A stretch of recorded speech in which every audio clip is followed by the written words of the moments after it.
Shalom, bien-aimés dans le Seigneur, très heureuse de vous retrouver une fois de plus cette semaine dans le cadre de notre étude de la parole de Dieu à travers un guide moniteur trimestriel. Et comme vous le savez, chaque semaine, nous abordons une thématique liée à une des leçons fondamentales de ce trimestre. Ne l'oublions pas, c'est votre émission hebdomadaire d'étude de la parole de Dieu appelée à l'école du sabbat. À l'école du sabbat, c'est un guide moniteur trimestriel, comme je le disais tantôt, qui nous permet d'aborder différentes thématiques. Et ce deuxième trimestre de l'an 2025, nous étudions les images, les symboles et les allusions des méthodes d'étude de la prophétie biblique. Nous sommes parvenus cette semaine avec l'étude ou à l'étude de la leçon 7 dont le titre est « Fondement de la prophétie ». Qu'est-ce que c'est que les fondements de la prophétie? Nous allons l'analyser et le développer tout à l'heure. Comme la semaine dernière, nous avons toujours notre invité, le pasteur Jérémie Kadima. Bonjour, pasteur. Bonjour ma soeur, bonjour tout le monde. Et bienvenue une fois de plus dans notre panel. Merci beaucoup, merci. Ensemble donc, nous allons aborder la leçon 7. Et avant donc de commencer l'introduction ou les points clés de cette leçon, nous allons demander au pasteur de nous unir dans la prière. Éternel Dieu, créateur des cieux et la terre, nous avons besoin de toi. Maintenant que nous nous apprêtons à étudier ta parole, envoie ton Esprit Saint afin qu'il nous accorde la meilleure compréhension de ta parole au nom de Jésus. Amen. Amen. À l'école du sabbat cette semaine, leçon 7, les fondements ou fondements de la prophétie. Le verset de mémoire nous est tiré du livre d'Ésaïe, le chapitre 6, le verset 8, qui nous dit « J'entendis la voix du Seigneur disant, qui enverrai-je et qui marchera pour nous? Je répondis, me voici, Seigneur, envoie-moi. » Dit l'apôtre Ésaïe, l'un des grands prophètes de l'Ancien Testament. Alors, pour commencer, pasteur, la leçon 7, après avoir étudié, comprendre le sacrifice la semaine dernière, pourquoi le sacrifice et quelle était l'importance du sacrifice, on nous revient cette semaine avec les fondements de la prophétie. Le commentaire de la leçon de samedi nous replonge véritablement dans le droit de Dieu de régner sur l'univers qui repose sur sa position de créateur. Et puis cette semaine, nous approfondissons la vision de la salle du trône où plusieurs fois, plusieurs prophètes dans la Bible se sont vus être transposés en vision ou en songe dans la demeure du Très-Haut et avoir des éléments identiques, parfois des anges, parfois des objets, parfois des chandeliers, parfois des 4 êtres vivants, les vieillards et toutes ces choses.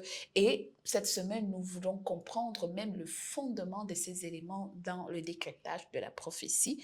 Qu'est-ce qu'on se dit d'abord, de prime abord, fondement de la prophétie? De quoi s'agit-il?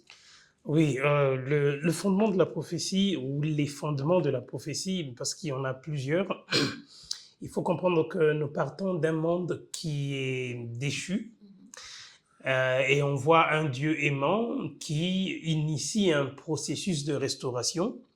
Et tout le long de ce processus, il est en train de démontrer comment et combien il tient à se rapprocher de son peuple qui s'était éloigné de lui à cause du péché.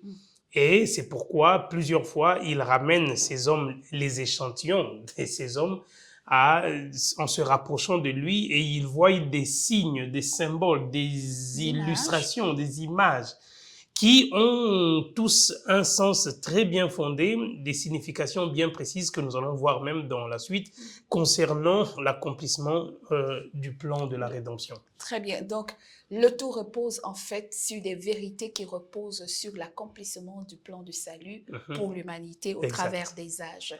Et effectivement, dans la leçon de dimanche, on nous parle d'Ésaïe qui, après avoir été transporté en vision dans le trône de Dieu, va répondre d'une manière extraordinaire à l'appel divin. Je voudrais partager avec vous la lecture du livre d'Ésaïe au chapitre 6, le livre d'Ésaïe, le chapitre 6. J'aimerais commencer d'ailleurs, moi, par le verset 1er jusqu'au verset 8, pour qu'on comprenne l'ensemble de la vision d'Ésaïe. L'année de la mort du roi d'Ozias, nous dit la parole de Dieu dans le livre d'Ésaïe, chapitre 6, du premier verset au verset 8. l'année de la mort du roi d'Osias, je vis le Seigneur assis sur un trône très élevé et le pan de sa robe remplissait le temple. Des séraphins se tenaient au-dessus de lui. Ils avaient chacun 6 ailes, 2 dont ils se couvraient la face, 2 dont ils se couvraient les pieds et 2 dont ils se couvraient. Ils se servaient pour voler. Et puis ils criaient l'un à l'autre et disaient « Saint, Saint, Saint est l'Éternel des armées, toute la terre est pleine de sa gloire. » Les portes furent ébranlées dans leur fondement par la voix qui retentissait et la maison se remplit de fumée. Alors je dis « Malheur à moi ! Je suis perdu car je suis un homme dont les lèvres sont impures. J'habite au milieu d'un peuple dont les lèvres sont impures. Et mes yeux ont vu le roi, l'Éternel des armées, dit le prophète Ésaïe. Mais l'un des séraphins vola vers moi, tenant à la main une pierre ardente qu'il avait mise sur l'autel avec des pincettes. Il en toucha ma bouche et dit, ceci a touché tes lèvres, ton iniquité est enlevée et ton péché est expié. Et au verset 8, le prophète répond enfin, j'entendis la voix du Seigneur disant, qui enverrai-je et qui marchera pour nous? Le verset à mémoriser. Et je répondis, me voici, envoie-moi, Seigneur. Question, comment est-ce que se rapprocher de la sainteté divine comme l'a vécu le prophète Ésaïe devait nous faire ressentir comme Ésaïe l'horreur du péché?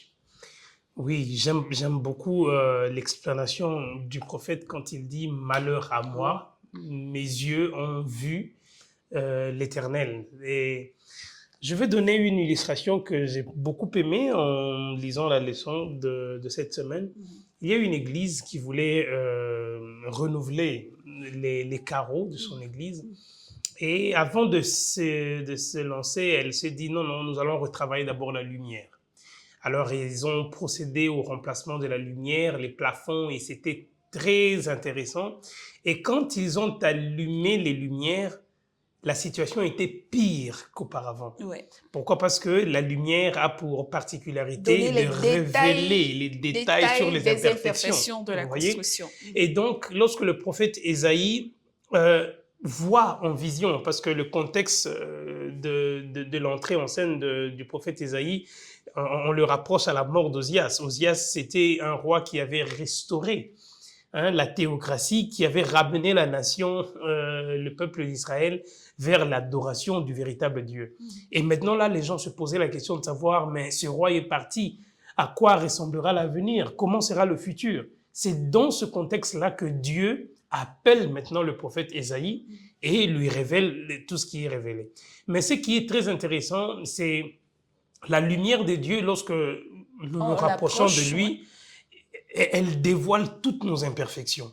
Elle dévoile tous les défauts. Toute l'impureté est mise à poil. Et c'est pour cela qu'on se sent soi-même en horreur. Exactement. Donc, moi j'aimerais aller un peu plus loin, parce qu'il faut toujours contextualiser les situations.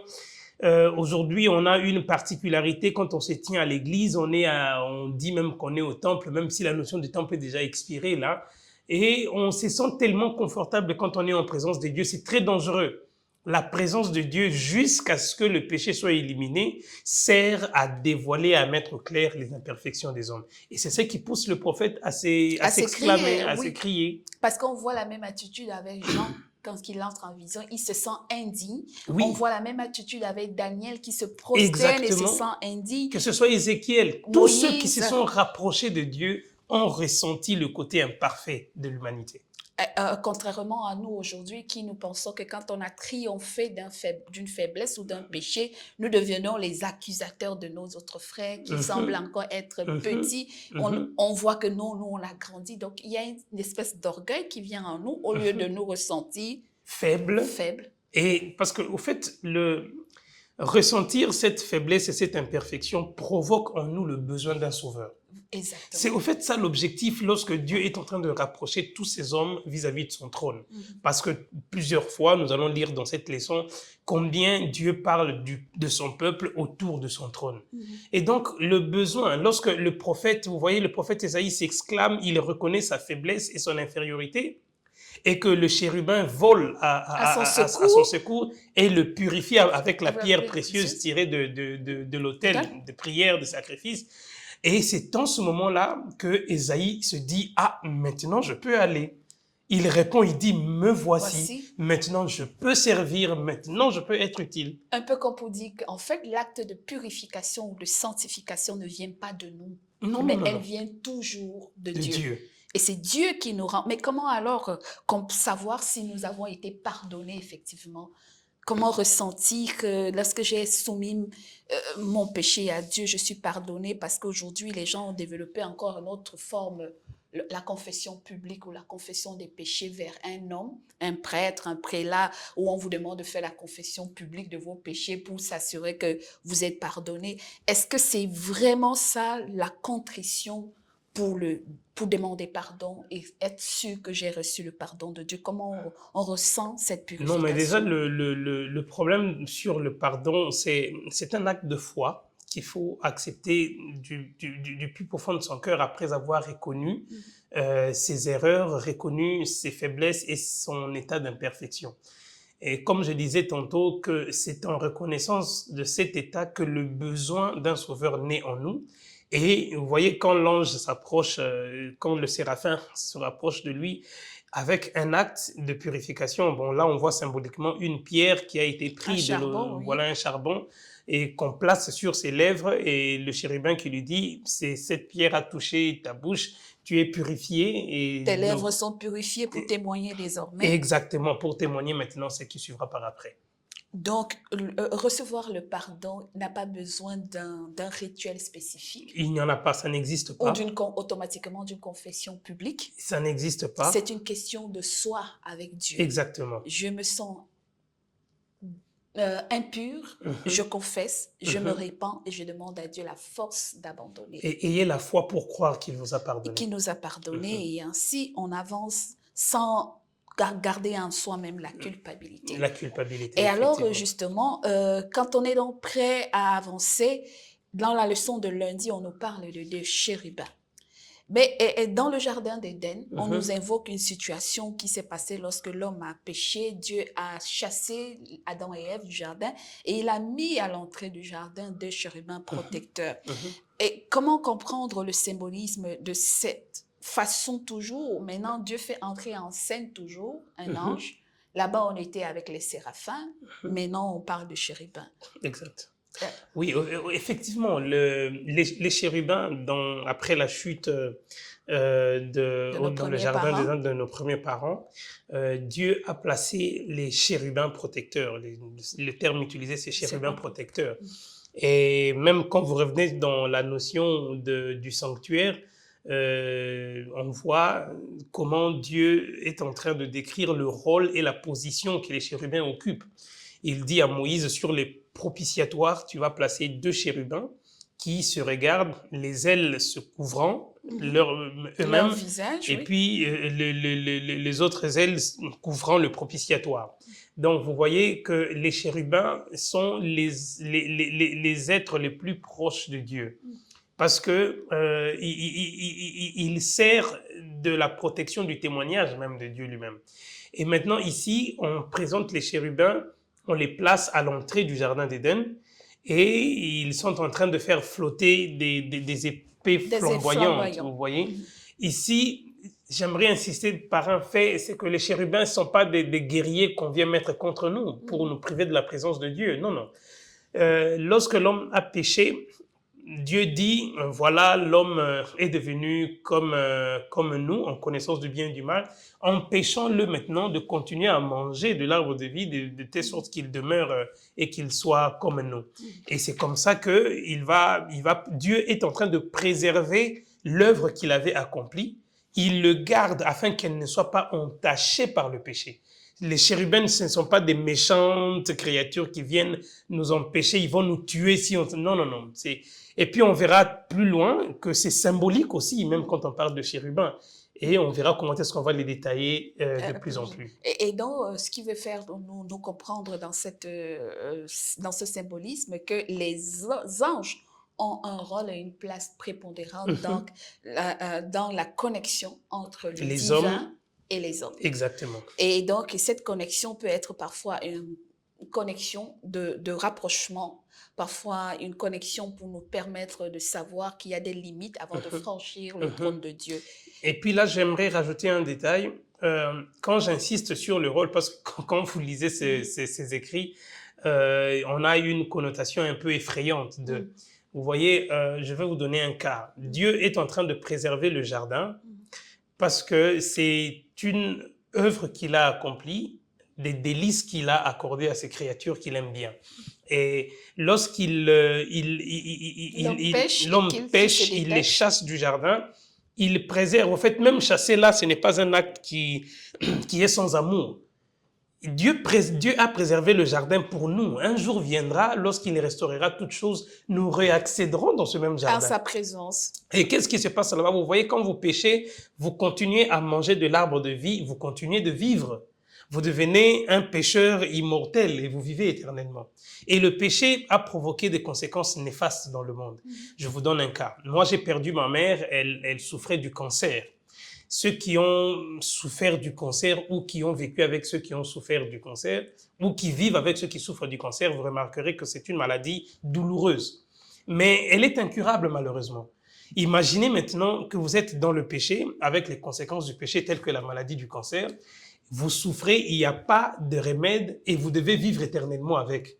Donc, en d'autres termes, même le fait que Dieu nous sépare ou nous éloigne de certains faits, c'est une preuve d'amour afin de nous préserver de beaucoup de choses à la fois.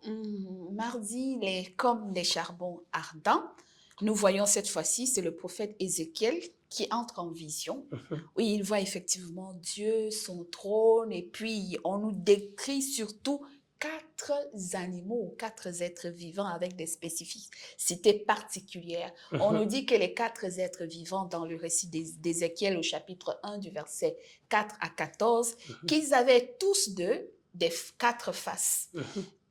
Une forme humaine, mais avec 4 têtes de face d'homme, 4 têtes de face de bouc, 4 têtes de face de lion et 4 têtes de face d'aigle et avec des ailes qui déployaient partout. Comment comprendre cette symbolique avant d'approfondir dans la leçon de mercredi? Oui, exactement. Moi, j'aimerais qu'on insiste aussi sur la similitude parce que ce n'est pas que des êtres qui sont rapprochés seulement reportés par Isaïe, mais il y a aussi Ézéchiel qui voit quelque chose de similaire et il y a Jean dans l'Apocalypse qui voit quelque chose de similaire.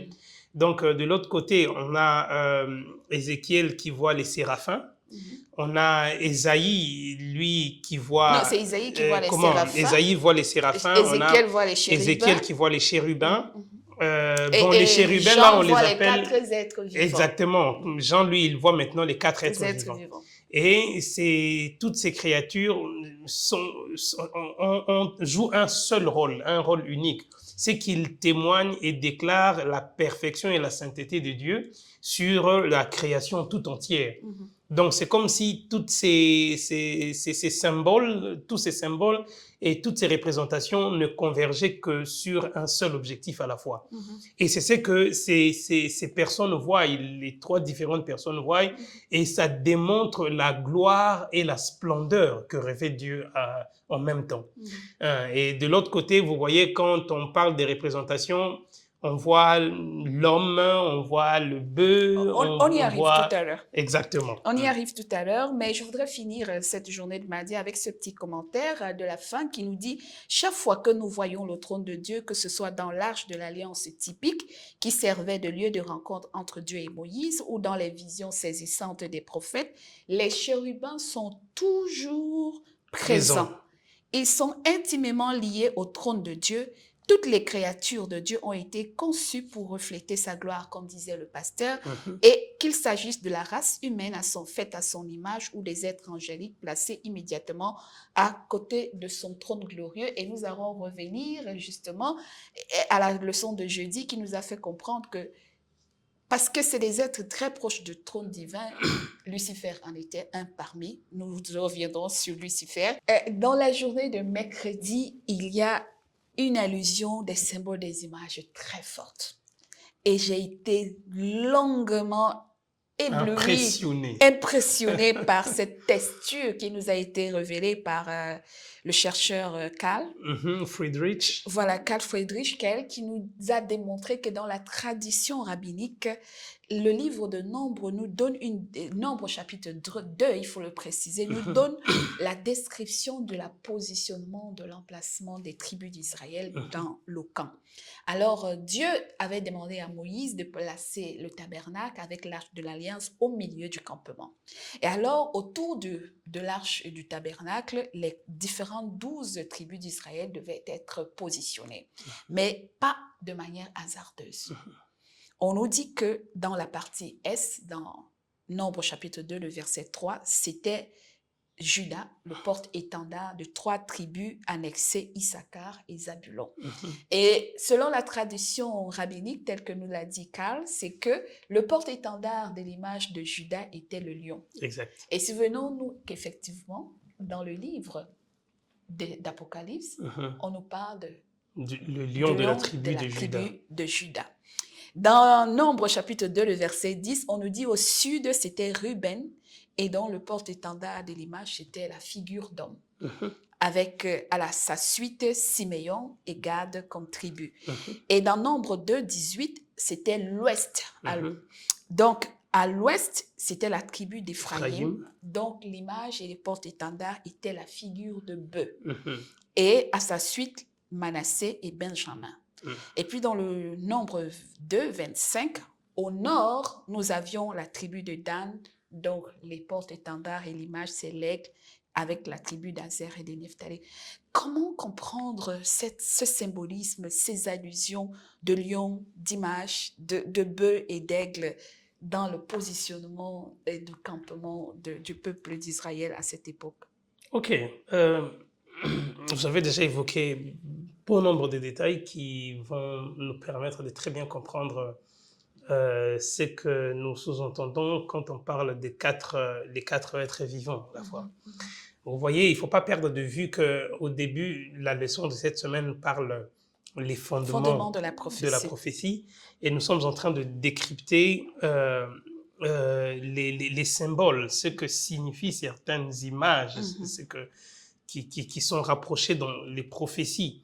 Et le thème même de mercredi parle de Dieu parmi son peuple. Parmi son peuple. Vous voyez ça? Ils me feront un sanctuaire et j'habiterai au milieu d'eux. Donc, et avec les détails donnés dans Nombre, on voit depuis tout le temps, Dieu a toujours été assoiffé d'être en contact avec son peuple. Tous les efforts qu'il fournit, toutes les réalisations qu'il accomplit, l'objectif, c'est de demeurer ensemble, collé avec son peuple. Et ici, quand on parle même des 4 êtres vivants, lui, Friedrich, en donnant son commentaire, il fait le rapprochement avec les traditions événementielles qui avaient l'habitude de se produire en Israël, qui représentent de façon symbolique les peuples du monde entier. Dieu, parmi son peuple, ici, il ne s'agit plus que du peuple, parce que même quand on parlera de 144 000 qu'Apocalypse parle, en fait, on fait référence aux habitants, aux ressortissants du monde entier. À la fois, les 12 tribus font référence à la planète Terre tout entière. L'universalité du salut. Et effectivement, c'est comme ça qu'on évoque les 4 points cardinaux. Mm-hmm. Les 4 points cardinaux. Donc, les 4 êtres vivants dont il est question ici, Dieu n'est pas un Dieu des morts, il est un Dieu des vivants. Il parle effectivement de son peuple qui demeurera avec lui éternellement. À toute nation, à toute langue, nation, à toute tribu, toute race, tout ce que vous voulez. Donc, c'est ce symbole-là qui illustre au fait les peuples, les croyants, les disciples, les enfants de Dieu issus de tous les coins de la planète Terre qui croiront et qui seront ses fidèles, qui suivront l'agneau partout où il ira et il sera pour eux la lumière qui les éclairera dans un monde parfait pour vivre éternellement. Voilà. Et d'ailleurs, dans son cheminement, Jésus qui se prend comme l'agneau de Dieu, Mhm. et donc qui renvoie un peu au bœuf, figure de sacrifice. Exactement. Et puis l'homme, on l'appelle Jésus le Fils de Le l'homme. Fils de l'homme, Et puis on l'appelle en même temps le le lion lion de de la la tribu tribu de de Juda. Judas, Et puis lui-même, Jésus, dans son discours, va dire qu'il soyait prudent comme des comme aigles. mhm, Et on voit donc tout ce symbolisme raffermé sur la personne de de Jésus. Jésus-Christ. Jésus attire à lui toutes Donc, les... il est christocentrique. En fait, le message de Dieu parmi son peuple, c'est un message qui est christocentré.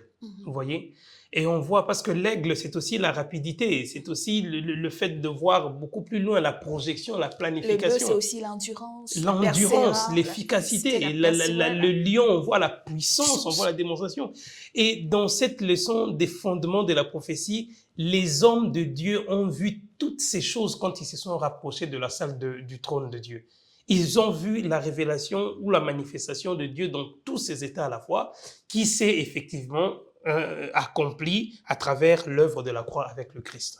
Eh bien, comment comprendre alors que parmi les chérubins, un chérubin aussi proche du trône de Dieu, la chute de Lucifer, vous l'avez compris, nous sommes dans la leçon de jeudi, comment un être aussi parfait, selon que le décrit le livre d'Ésaïe au chapitre 14, très proche, avec toujours cette présence de lumière forte qui scintille, ce feu dévorant, mais qui, à cause de cette splendeur, va se déconnecter. Il y a un danger très sérieux lorsque vous arrivez à un moment de la vie où vous n'arrivez plus à faire la différence entre ce qui vous concerne, ce qui vous est dû, ce qui doit être donné à vous et ce qui doit être donné à l'autre. C'est là que les problèmes commencent. Et c'est effectivement ce qui s'est produit avec Lucifer. Vous avez, on a parlé des chérubins protecteurs, on a parlé des chérubins comme les anges les plus proches du trône de Dieu. Ils sont, quand Dieu se déplace, quand on voit les chérubins, on voit Dieu, la présence de Dieu directement. Et c'est ça qui était Lucifer. Et quand on parle de la chute, j'aime bien faire le rapprochement, la manière dont Dieu nous a traités et la manière dont Satan, lui, a été traité. Au fait, l'esprit de prophétie élargit la portée de l'explication en détaillant même qu'il a eu le temps pour revenir sur sa position. Mais il a refusé. Contrairement à nous. C'est comme ça que nous, lorsque nous chutons, nous tombons, Dieu ne nous laisse pas comme ça. Et Dieu annonce un plan de rédemption pour nous ramener et nous restaurer.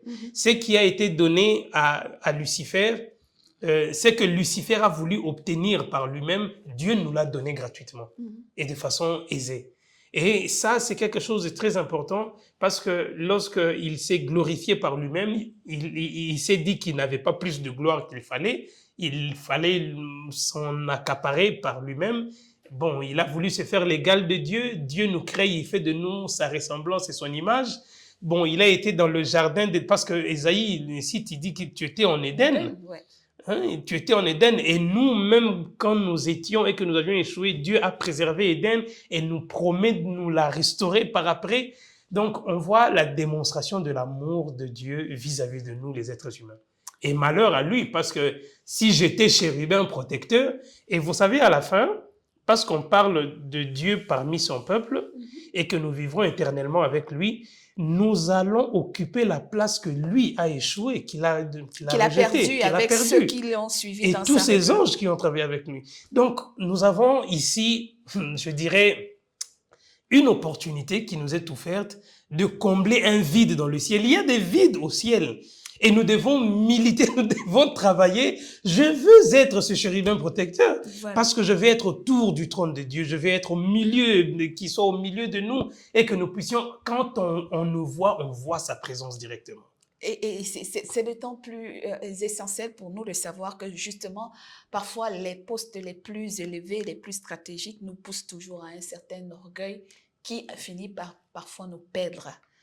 Tellement il était beau, majestueux, scintillant, lumineux, brillant, en face du trône de Dieu, dans le trône même d'ailleurs, Mhm. s'est vu vouloir arracher la position de Dieu.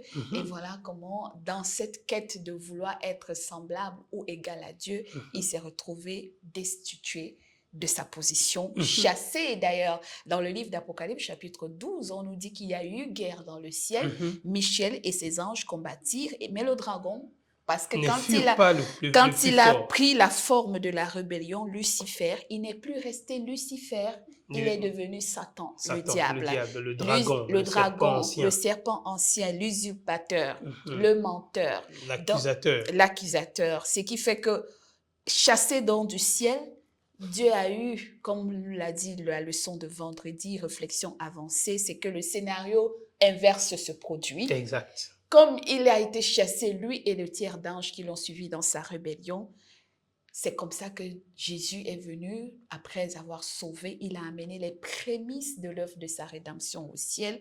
Et même d'ailleurs, on nous dit après sa résurrection qu'il est d'abord allé négocier cette place. Exactement. Parce Il que a fait des arrangements. Jésus n'est pas monté directement avec les prémices. Non, non. Jésus a dit à Marie de Magdala, va dire à mes frères que je m'en vais d'abord faire le bilan de l'œuvre de salut. Mhm.